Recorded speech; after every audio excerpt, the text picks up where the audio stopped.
Hello once again. In our previous video, we looked at Python keywords and identifiers. In our current video, what we are going to look at is comments and variables. Let's go right into it. Now, when we talk about comments in Python are used to give much more expression to statements that we want to make, or to allow us to skip some particular lines of code that we don't want to run at a point in time.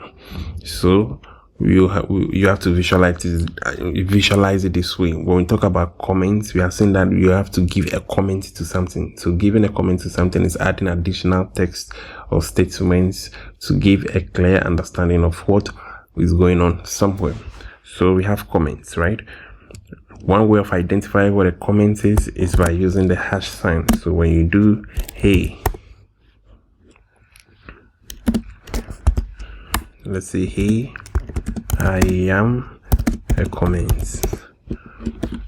Nothing wrong. Why? Because the comments are ignored by your interpreter. Comments are ignored by Python. Then again, I'm saying we basically use the comments to make a code much more easier to understand by giving it much more flesh and expression. And also we use the comments for debugging. All right. So with comments, we have single line comments,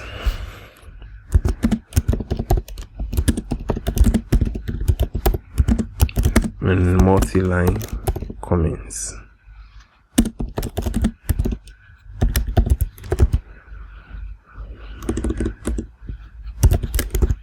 Single line comments and multi-line comments.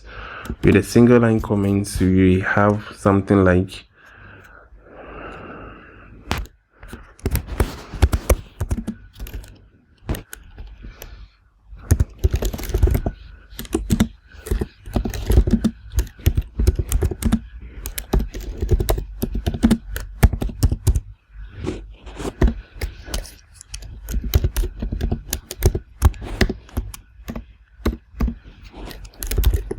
I'm just putting some statements in there so we can see how the single line comment works.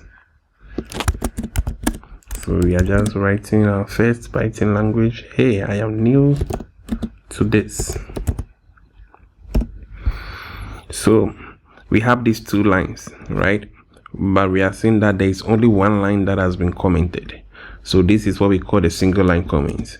When I run that particular line, you realize that only one line has been outputted, even though we have two lines of code in here. So if should somebody come and somebody wants to say, oh, what is going on with this particular function? I'm saying here, print hey, I am new to this. What is the logic behind this particular operation? Or what is the logic behind this particular script that has been written? The guy goes here, looks at the comments that have been added and says, write your first Python code. Oh, okay, so he's just writing his first Python code. That is the use of comments. So we have the single line comments. Then we have what we call the multi-line comments. So multi-line comments allows you to comment some it allows you to comment statements or text that are across multiple lines. So what we have is we usually use 1 2 3 4 5 6. So it should be 1 2 3. So it uses 3 strings. So what we can do is we can say I have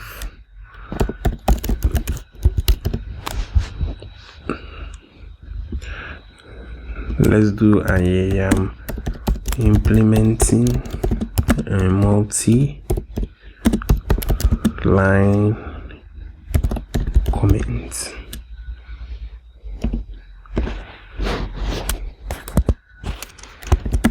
I am doing this for my first time.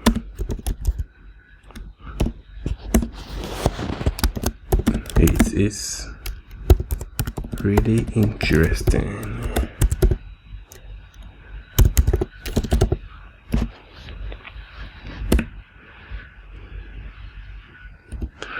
Great.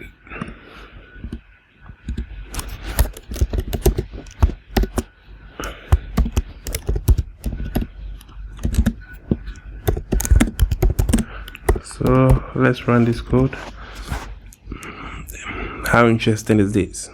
We have 3 lines over here that has been commented, and then we have another line of code saying print hello, how are you? But we have only 1 line being outputted for us, whilst these 3 lines of code aren't. The reason why they aren't outputted for us is because these 3 lines of code is what we call a multi-line comment. Multi-line commented is identified by 3 strings in front and 3 strings after whatever statements you put in between. So we have a multi-line comment, we have a single line comment. Single line comments come with a hash, multi-line comments come with 3 quotes bordering your text or your statements. All right, let's look at variables. So what is happening is that even though we are looking at these, you realize that I'm commenting whatever we are doing. Hey, I am a comment, single line comments, and multi-line comments. All of these is comments allowing us to really define and make it much more easier to understand whatever that is going on in here. When we talk about variables, we are saying that variables are containers, or variables are just a sandbox area within which you keep values. So we can have a variable like a variable called text.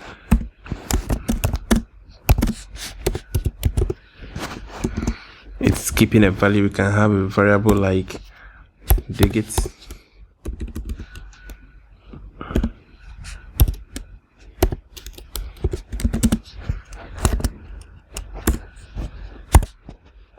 I have another variable like say a list.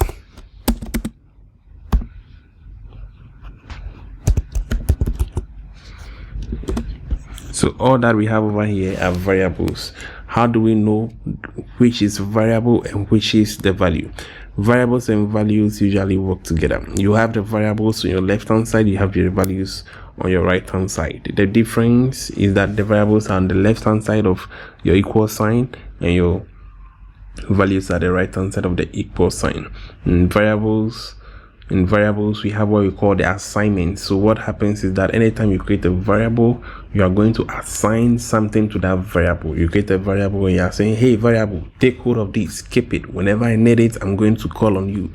So that assignment is where the values also comes in. So we have this text as a variable, we have this equal sign over here as the assign operator, and then we have the value over here as our assignment value. So what is happening is we have text as a variable, and we have I am text being assigned to this variable name called text. We have 2 as the value being assigned to this variable name here called dgt, and we have these numbers being assigned to this variable name called list. Now we are saying that the variables hold this way so that when we need them we call on them, and then they give us the value that we want, or they give us whatever we have assigned to them. So when I call text and I run it, I have my I am text. When I call dgt and then I run it, I have my dgt. Sorry, just in case you want to know how I am running the codes without coming here to click on the run, I'm just clicking on shift plus enter. Clicking on shift plus enter. That allows you to run that particular line of code that has been that line of cell that has been highlighted. And the last one, list, and then we have our output. So today we've looked at comments and variables, and it has been interesting. Bye for now, and we'll come with much more interesting stuff. Shalom.